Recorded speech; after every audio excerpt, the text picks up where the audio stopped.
of brothers and sisters in Christ, if I asked you today, what is the goal of the Christian life? What would you say? To be happy, to be good, to get to heaven, to find peace, build a family, serve others? All good answers, all noble desires. And yet, today's gospel quietly unsettles them all because Jesus does not stay. We are in Capernaum, everything is working, a synagogue shaken, a demon silenced, a woman lifted from her sick bed, a whole town gathered at the door, success by every measure, crowds, gratitude momentum. This is where we would stay, this is where we would build, this is where we would say, here Lord, this is good. But before dawn, while the town sleeps, while the crowds dream of more miracles, Jesus slips away into the deserted place, into silence, into prayer, not fleeing failure, fleeing success. And when they finally find him, breathless and urgent, everyone is looking for you, everyone needs you, everyone wants you, everyone expects you.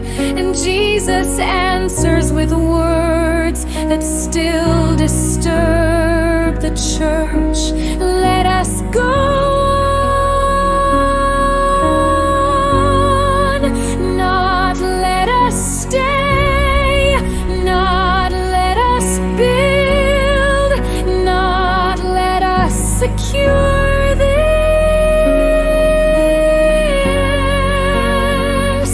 Let us go.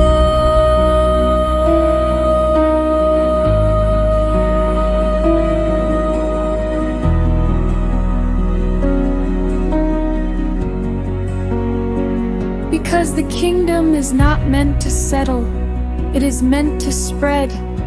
Capernaum is holy, but it is not the destination. Healing is real, but it is not the purpose. Comfort is a gift, but it is not the mission. The rhythm is clear from the Father, for the people back to the Father, and then forward again. When prayer is forgotten, service becomes self-driven.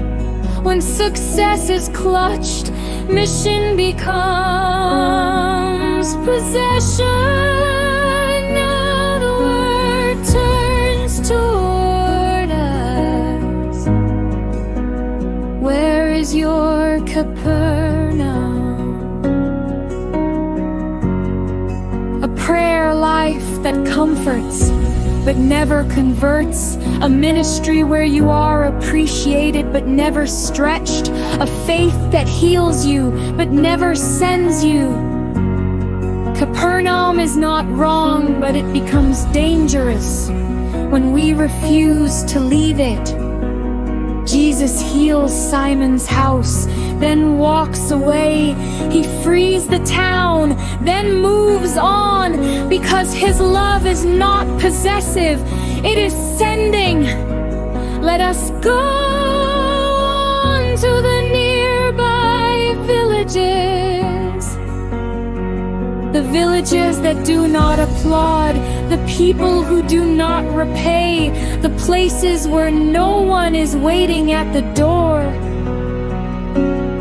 Not long ago, Over a simple breakfast with a few brother priests, someone shared about a new congregation that has just bought land and is preparing to start a school. With a smile, he said, once the school starts, their mission will begin.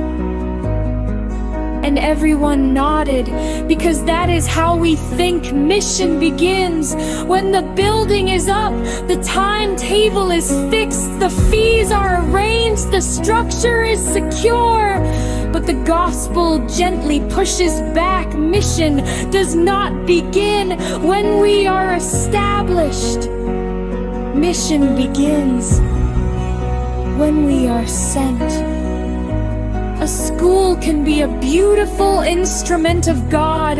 So can a parish, a retreat house, even a YouTube channel. But none of these is the kingdom.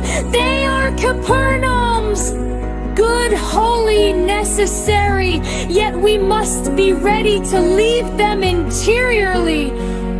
Whenever Jesus says, let us go on. The saints understood this.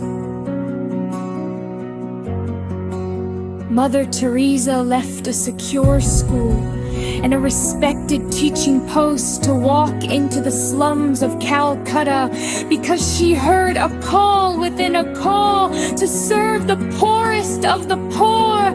St. John of the Cross reminds us to come to the possession we do not yet have. We must walk a way in which we do not yet possess. So today the gospel asks us, gently but firmly, where have I turned God's gift into my nest? Where am I clinging to what works instead of listening to where He sends? Where is the deserted place where I must meet